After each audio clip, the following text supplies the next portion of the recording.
Welcome back students friends. आज जो topic है वो लास्ट जो हमने पढ़ा वो सम ऑफ डिजिट पढ़ा। सम ऑफ डिजिट में आपने देखा कि एक सम ऑफ डिजिट आप करने से 5 क्वेश्चन आप अपने आप कर ले रहे थे। कौन कौन वो 5 क्वेश्चन थे जरा डिस्कस करते हैं। सम ऑफ डिजिट पढ़ा हमने, तो सम ऑफ डिजिट में 3 लॉजिक थे, सम रिमाइंडर निकालना, सम निकालना और एंड को अपडेट करना वाइल लूप के अंदर।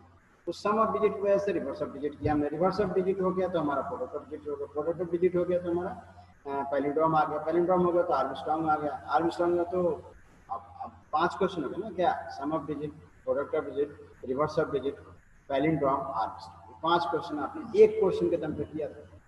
अब सेम पैटर्न पे यहाँ पे हम प्राइम नंबर लेंगे। प्राइम नंबर हम एक क्वेश्चन करेंगे, उसके दम पे हम 5 क्वेश्चन करेंगे, 4 या 5 क्वेश्चन सॉल्व करेंगे। प्राइम नंबर क्या होता है, पहले हम उस पर आ जाते हैं डायरेक्टली। प्राइम नंबर आप as we all know that कि प्राइम नंबर मतलब जिसके 2 फैक्टर। आप कोई लोग फैक्टर नहीं समझ रहे। फैक्टर मतलब क्या होता है कि जब हम किसी नंबर में किसी से भाग करते और वो रिमाइंडर 0 कर देते, मतलब उसका रिमाइंडर 0 आए, तो उस केस को हम उसको फैक्टर कहते हैं। ठीक है। अब मान लीजिए सपोज करिए 7 को आपको चेक करना है कि प्राइम है कि नहीं। तो 7 को कैसे चेक करेंगे पहले ये समझते हैं हम लोग। तो 7 को चेक करने के लिए हमने क्या किया कि आपने 7 लेना है और 7 में 1 से भाग देना है, 7 में 2 से भाग देना है, 7 में 3 से भाग देना है, 7 में 4 से देना है, 7 में 5 से, 7 में 6 से, 7 में 8 से, सॉरी 7 में 7 से 8 नहीं, मतलब जिस नंबर को आप पकड़ रहे हो 1 से लेकर उस नंबर तक को डिवाइड करना है। फॉर एग्जाम्पल मान लीजिए 5 लेते हो आप, तो 5 के लिए क्या होगा, 5 में 1, 5 में 2, 5 में 3, 5 में 4, 5 में 5, ऐसे डिवाइड करेंगे। अब डिवाइड करके रिमाइंडर तो ले नहीं सकते हैं, डिवाइड में तो हमको क्वोशिएंट मिलता है। तो क्या करें कि हमें क्वोशिएंट रिमाइंडर मिल जाए। तो मॉडुलस ऑपरेटर हमने पढ़ा, सब लोगों ने मॉडुलस ऑपरेटर यूज किया। पिछले भी टॉपिक में आपने देखा कि मॉडुलस ऑपरेटर यूज हो रहा था। अब क्या करें, तो चलिए देखते हैं हमने यहाँ पे मॉडुलस ऑपरेटर कैसे यूज करके हमने अपना प्राइम नंबर को सॉल्व किया। तो देखिए यहाँ पे n की वैल्यू मैं 5 लिया हूँ समझने के लिए, और जब n 5 है यानी n को चेक कर रहे हैं, 5 को चेक कर रहे हैं, तो i की वैल्यू क्या होगी, 1 to 5 हो जाएगा। i की वैल्यू क्या हो जाएगी, 1 to 5। काउंट 0 क्यों लिया हूँ, क्योंकि काउंट 0 इसलिए लिया हूँ क्योंकि उसमें हम स्टोर करेंगे, जब जब वो 0 रिमाइंडर देगा तब हम एक काउंट बढ़ा देंगे। तो इस तरह से जब वो डिवाइड खत्म हो जाएगा यानी मॉडुलस ऑपरेशन खत्म हो जाएगा, तो हम जो काउंट होगा उसको चेक करेंगे कि काउंट के पास कितना है। जितना काउंट पास होगा वही प्राइम है, जो अगर 2 होगा तो प्राइम है, नहीं है तो नहीं होगा। ठीक है, इसी तरह से हम यहाँ पे काम करेंगे। आइए देखते हैं, यहाँ 5 मॉडुलस 1 किया गया है, काउंट रिमाइंडर 0 आया तो काउंट को बढ़ा दिया। 5 मॉडुलस 2 किया गया, रिमाइंडर 0 नहीं आया है, रिमाइंडर कुछ भी आया उससे मतलब नहीं, 0 आना चाहिए, 0 नहीं आया, कुछ भी आया तो हम नहीं फर्क पड़ेंगे, तो हम उसे कंसिडर नहीं करेंगे।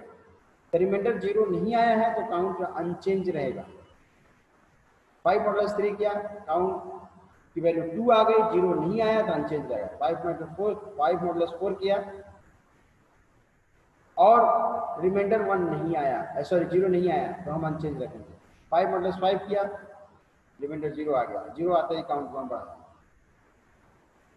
ठीक है, अब जब 0 आपका बढ़ गया, ठीक है, मतलब काउंट बढ़ गया, काउंट पे कितना हो गया 2, अब हम 2 को यूज करेंगे। ठीक है, देखिएगा, if count is equal to 2 है तो प्राइम है। तो सिंपल लॉजिक था। इसके लिए हम लूप चलाएंगे और ये उसके नीचे इफ लगा देंगे। आइए देखते हैं प्रोग्राम के थ्रू। देखिए काउंट n लिया है, n की वैल्यू एंटर करा दिया 1 से लेके n तक, यानी 5 था तो 5 तक चलाए थे हम लोग। इफ लगा दिया अंदर में चेक करने के लिए कि 0 है कि नहीं है। इफ n मॉडुलस i है और वो 0 है, 0 है तो काउंट बढ़ाओ, यानी जब जब n मॉडुलस i 0 होगा तभी काउंट बढ़ेगा, अदरवाइज काउंट नहीं बढ़ेगा। उस लूप के अंदर i 1 है, 1 पे 5 मान लो 5 लिए तो 0 हो गया, काउंट को बढ़ा दिया। i 2 है, नहीं 0 हुआ तो काउंट नहीं बढ़ेगा लेकिन i बढ़ जाएगा। ठीक है, i 3 है, n मॉडुलस 5 मतलब 5 मॉडुलस 3, तो ये 0 नहीं हुआ तो i बढ़ जाएगा लेकिन काउंट नहीं बढ़ेगा। काउंट तभी बढ़ेगा जब i n मॉडुलस i 0। तो इस तरह से आप देखोगे 5 पे 0 हो जाएगा, ये बाहर आओगे तो काउंट वैल्यू 2 मिलेगी, 2 मिलेगी तो इफ चेक करो, if count is equal to 2 है तो प्राइम है, नहीं होता। तो इस तरह 5 को ये 5 एक प्राइम नंबर शो करेगा। 4 ले लेते आप, 1 से 4 तक डिवाइड करते आप, 4 मॉडुलस 1 0 हो गया, 4 मॉडुलस 2 0 हो गया, 4 मॉडुलस 3 0 नहीं हुआ, 4 मॉडुलस 4 0 हो गया। कितने बार 0 हुआ, 3 बार ना, तो काउंट की वैल्यू क्या हो गया 3। तो काउंट इज इक्वल टू 3 है क्या, नहीं ना, क्या चाहिए, ट्रू चाहिए ना। तो जो count is equal to true नहीं है तो नॉट प्राइम, तो 4 प्राइम है भी नहीं। ठीक है, आगे बढ़ते हैं। अब क्या करा, प्राइम नंबर पढ़ लिया आपने, कंपोजिट पढ़ लिया। कंपोजिट नंबर क्या होता है, जस्ट प्राइम का उल्टा, जस्ट प्राइम का उल्टा कर देते, मतलब जिसके 2 फैक्टर होते हैं उसको प्राइम बोलते हैं, जिसके 2 से अधिक फैक्टर हो उसको प्राइम कंपोजिट बोलते हैं। अब 2 से अधिक फैक्टर, अभी 4 को चेक किया पिछले एग्जांपल में आपने, 4 को चेक किया, उसके कितने फैक्टर आए थे, 3, तो 4 क्या हुआ, बताइए 4 क्या हुआ, कंपोजिट नंबर, बोलिए कंपोजिट।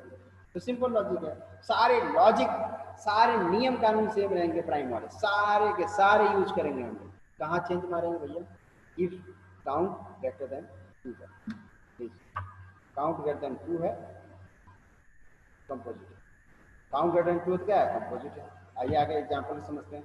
ये तो लॉजिक सेम थी, यहाँ काउंट को चेक किया, कंपोजिट। जो अगर 2 से बड़ा नहीं है, छोटा है, तो वो प्राइम हो सकता है, या हो सकता है कि प्राइम हो या कोई और नंबर हो, लेकिन 2 से बड़ा चाहिए, 2 नहीं चाहिए, 2 से बड़ा चाहिए, ये नोटिस करके रखिएगा। आगे बढ़ो, परफेक्ट नंबर। परफेक्ट नंबर क्या होता है पहले समझते हैं, ठीक है ना। किसी भी नंबर के फैक्टर का सम उस नंबर का डबल हो जाए तो उसे परफेक्ट नंबर बोलते हैं।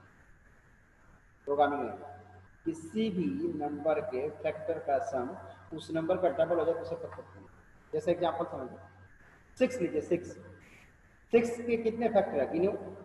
6 मॉडल्स 1 0 हो गया, 1 आ गया फैक्टर। 6 मॉडल्स 2 0 हो गया, 2 आ गया फैक्टर। 1 और 2 फैक्टर है। 6 मॉडल 3 0 कर दे रहा है, 3 हो गया फैक्टर, यानी कितने फैक्टर हो गए, 3। कौन कौन, 1 2 3। अब 4, 6 मॉडल 4 0 नहीं कर रहा तो फैक्टर नहीं है। 6 मॉडल 5 0 नहीं कर रहा तो फैक्टर नहीं है। 6 मॉडल 6 0 कर रहा है, ये फैक्टर है। तो टोटल कितने फैक्टर हो गए, 1 2 3 एंड 6।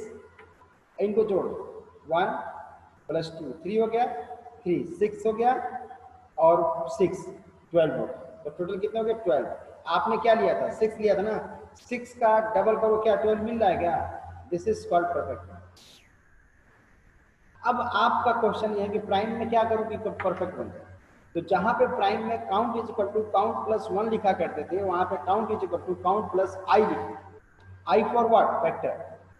यानी देखिए यहाँ पे एग्जांपल समझते हैं हम लोग। यहाँ देखिएगा 6 मॉडल्स 1 0 है, तो 1 ऐड होगा, आई नहीं ऐड होगा, सॉरी 1 ऐड होगा, मतलब आई 1 है इसलिए 1 ऐड होगा।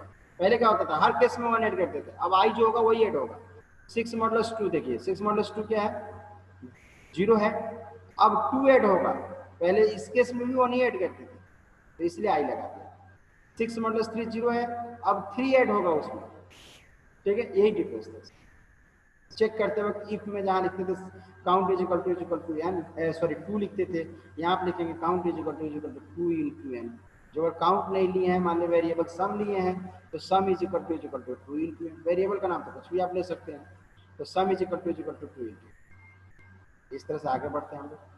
ये प्रोग्राम है इसका, सिंपल लॉजिक है, ये तो सेम ही चल रहा है। यहाँ हमने आई बदल दिया, देख लीजिए 1 था यहाँ पे काउंट इज इक्वल टू ये था, यहाँ पे काउंट लिया हूँ, और पीछे एग्जाम्पल में सम लिया था। वेरिएबल का नाम कुछ भी ले सकते, बताया था। ये देखिए यहाँ पे सम लेके समझा रहा हूँ, और प्रोग्राम में क्या लिया हूँ, काउंट लिया, जो आप लेंगे जैसे समझेंगे। अब आगे बढ़ते, तो काउंट इज इक्वल टू ये हो गया। अब आगे बढ़ते, एमिकेबल नंबर का एक पेयर होता है। एमिकेबल मतलब है पेयर ऑफ नंबर, 2 नंबरों का जोड़ा जिसमें पहले नंबर के फैक्टर का सम दूसरे नंबर के बराबर। परफेक्ट नंबर का उल्टा कर दो, समझे बात। परफेक्ट नंबर में एक ही नंबर का डबल करते थे, एक ही नंबर का डबल करते थे। इसमें क्या करेंगे, एक नंबर लेंगे, उसके फैक्टर का सम निकालेंगे, और जो सम आएगा वो दूसरे वाले नंबर के बराबर होगा। शुद्ध भाषा में बोलो, जहाँ पे लिखते थे count is equal to 2 into N, या sum is equal to sum is equal to 2 into N लिखते थे ना, वहाँ सम इज इक्वल टू 2 हट जाएगा, 2 इंटू एन हट जाएगा, क्या आ जाएगा, एम आ जाएगा। M is another number. तो आइए देखते हैं हम परफेक्ट का ही जोड़ा है ये। देखिए एन की वैल्यू 6, एम की वैल्यू 12 है, हमने फैक्टर निकाला ये सब। एम सम की वैल्यू क्या आ गई, 12 आ गई, सम की वैल्यू 12 आ गई। अब यहाँ दिया sum is equal to M क्या था, सेकंड नंबर, जो ये दोनों बराबर थे, हमें केवल है, अदरवाइज नहीं। पेपर में जब ये आता है तो हिंट देता है कि 2 नंबर कौन से होंगे, यानी केवल को चेंज कर दिया लॉजिक तो आपको दूसरे तरह से लेना होगा। हिंट में बताता है कि factor of sum, factor of first number, factor of first number, sum of factor of first number will be equal to second, ऐसा बताएगा वो। तो ये लॉजिक चल जाएगा। कुछ और बताएगा तो उसके अकॉर्डिंग लॉजिक हमें डेवलप, पेयर को बोलते हैं, ठीक है। आगे बढ़ते हैं, यह एग्जाम्पल है, प्रोग्राम किया, ये तो परफेक्ट नंबर पूरा लॉजिक चल रही है, पूरा परफेक्ट का लॉजिक चला है। यहाँ पे count is equal to M, क्योंकि एन और एम इंटर कर दिया, पहले एन ही से काम चलाते थे, अब यहाँ पे 2 नंबर आ रहा है और लॉजिक, ठीक है। यही था आपका। देखिए अब क्या किया, प्राइम पढ़ा, कंपोजिट पढ़ा, परफेक्ट पढ़ा, इमिकेबल, 4 पढ़ ली, एक क्वेश्चन। आगे बढ़े, अब लॉजिक चेंज कर रहा हूँ मैं, यहाँ पे फैक्टोरियल आ रहा है। फैक्टोरियल क्या होता है हम सब जानते हैं। फैक्टोरियल मतलब रिवर्स काउंटिंग विथ मल्टीप्लिकेशन, यानी उल्टा शुरू हो जाओ गिनती, काउंट करना उल्टा, और तब तक करो और गुणा भी करो साथ। देखिए 5 का फैक्टोरियल निकालना तो 5 into 4, sorry 5 into 4 into 3 into 2 into 1, zero नहीं होगा, यानी लूप चलेगा उल्टा चलाना, वाइल n ग्रेटर देन 1 या n greater than equal to 1 तक चलेगा, यही होगा आई इंटू वर्ड। ये तो बेसिक लूप का लॉजिक। देखिए यहाँ एग्जाम्पल समझाता हूँ। Fact is equal to 1, initial value लिया, n की वैल्यू 5 लिया हमने, n ग्रेटर देन 0 है तो हमने इंटू कर दिया 1 इंटू 5, और अब n 4 हो जाएगा, 4 हो जाएगा ना घट के, तो यहाँ पर हमने क्या किया, फिर से लॉजिक चेंज किया, 5 इंटू 4 20 हो गई, 20 के बाद हमने लॉजिक n की वैल्यू अपडेट किया तो 3 हो गई। अब यहाँ पर हमने क्या किया, 20 इंटू 3 60 हो गई, n की वैल्यू चेंज होकर 2 हो गई, अब 60 इंटू 2 120 हो गई, अब n की वैल्यू हो गई 1, अब यहाँ पे 121 इंटू 1 120, और n की वैल्यू हो गई 0, अब यहाँ गया 0, अब 0 0 ग्रेटर देन 0 सही है क्या, नहीं है ना, तो लूप गलत हो जाएगा, लूप गलत हो जाएगा, बाहर आएंगे तो फैक्ट की वैल्यू क्या थी 120, दिस इज राइट, यही फैक्टोरियल आपका। अब आगे बढ़ते हैं, ये उसका लॉजिक देखिए, n fact is equal to 1, n को एंटर करा लिया, लूप चला दिया, n ग्रेटर देन जब तक 0 से बड़ा है तब तक क्या करो, fact is equal to fact into n, और n is equal to n minus, यही तो आउटपुट में समझा लेता है, और फैक्ट को प्रिंट करते हैं, फैक्ट को प्रिंट करते हैं। आगे बढ़ते हैं, फिबोनाची सीक्वेंस। फिबोनाची सीक्वेंस क्या होता है कि 2 नंबर कोई भी ले लीजिए, जनरली प्रोग्राम बुक में आपको मिलेगा 0 1 से शुरू, ऐसा कुछ नहीं है। फिबोनाची एक मैथमेटिशियन थे, फिबोनाची नाम था उनका, और उन्होंने ये कंसेप्ट लाए थे। उनका कहना था कि 2 नंबर कोई भी हो, उनका जोड़ तीसरा बन जाए, यानी सपोज करिए 4 और 6 आप लेते हैं, सपोज करिए, तो तीसरा नंबर क्या बन जाएगा, 4 plus 6 will be equal to 10, तो the third number will be 10। अब फोर्थ नंबर की बारी आई, तो फोर्थ नंबर कौन बनेगा, तो लास्ट का 2 को जोड़ना है, यानी 6 प्लस 10, पहले सीरीज क्या थी 4 6 तो 10 बना, अब 6 10 16 बन जाएगा, समझ गया। अब 10 और 16 26 बन जाएगा, ऐसे एक सीरीज बन जाएगा, जोड़ते चले जाइए, कहाँ तक, एन तक, एन मतलब लास्ट, जहां यूजर बोलेगा कि यहाँ तक जाना। तो ये सिंपल लॉजिक है, C is equal to A plus B पे ये बेस्ड है, लॉजिक समझते हैं आप। C is equal to A plus B, print कर दिया सी को, ठीक है, प्रिंट कर दिया सी को।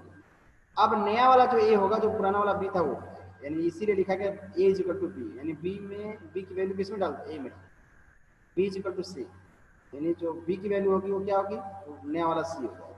और तो कब तक चलाओ, जब C less than equal to N, यानी जब लास्ट जो वहाँ दिए हो वहाँ तक ना पहुँच जाए, छोटा या बराबर, ठीक है। आगे बढ़ो, अब देखिए लॉजिक समझते हैं। ए बी एन को इंटर करा दिया यहाँ पे, ए और बी को प्रिंट क्यों किया, क्योंकि जो अगर आप प्रिंट नहीं करोगे तो 4 और 6 नहीं दिखाई देगा जो स्क्रीन पे दिखाया जाएगा, 4 और 6 को दिखाई नहीं देगा, इसीलिए यहाँ प्रिंट किया गया। तो 4 और 6 दिखाई देगा, और ऐड होकर सम आ जाएगा 10, तो इसी तरह से ये 10 और 10 को प्रिंट करते हैं। फिर अगली बार के लिए नया ए भी बन जाएगा, फिर ऊपर जाएगा, फिर ऐसे करते रहेगा। और डू वाइल तो आप लोगों को पहले से पता ही है, हमने पिछले वीडियो में बहुत सारे प्रैक्टिस, ठीक है। आगे बढ़ो, अब सीरीज का टॉपिक, सीरीज को हम आगे भी देखेंगे, लेकिन यहाँ पे आपका टॉपिक है इसलिए हम डिस्कस करते हैं। सीरीज में क्या करते हैं पहले समझते हैं। सीरीज में हमेशा ध्यान रखने वाली बात है, लूप चलता है और फैक्टोरियल और पावर लूप। तो लूप कैसे चलेगा देखिएगा, ये सिंपल एक से एन तक लूप चलाते हैं, क्योंकि एन तक जा रहे हैं, ठीक है ना।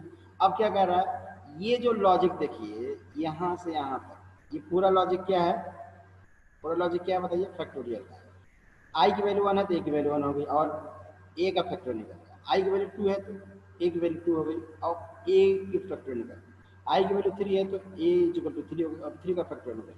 आई की वैल्यू 4 है तो 4 का ए की वैल्यू 4 हो गई और 4 का फैक्टोरियल होगा। और नीचे की लाइन देखिए, नीचे वाली लाइन देखिए, sum is equal to sum plus power comma X comma I. X मतलब आई की वैल्यू 1 है तो पावर 1 हो जाएगा, एक्स की वैल्यू 2 है तो आई की वैल्यू 2 है तो एक्स की पावर 2 हो जाएगा, आई की वैल्यू 3 है तो ये पावर चढ़ाते जाएगा, एक्स की पावर 1 बटे फैक्ट, एक्स की पावर 2 बटे फैक्ट, फैक्ट की वैल्यू यहाँ से आएगी, पावर की वैल्यू आई की वैल्यू यहाँ से आएगी। तो इस तरह से सीरीज का सम होते जाएगा, लास्ट में हमें सम होगा, ठीक है ना। तो ये हमारा था बेसिक लूप बेस्ड प्रोग्राम। इसके आगे हम लोग पढ़ेंगे, अभी और लूप पे ही काम करेंगे, मल्टीपल लूप का यूज करेंगे। और बस आज इतना ही रन देते हैं, इसको प्रैक्टिस में रखिएगा आप लोग और रन करके चेक करें please. Thank you very much.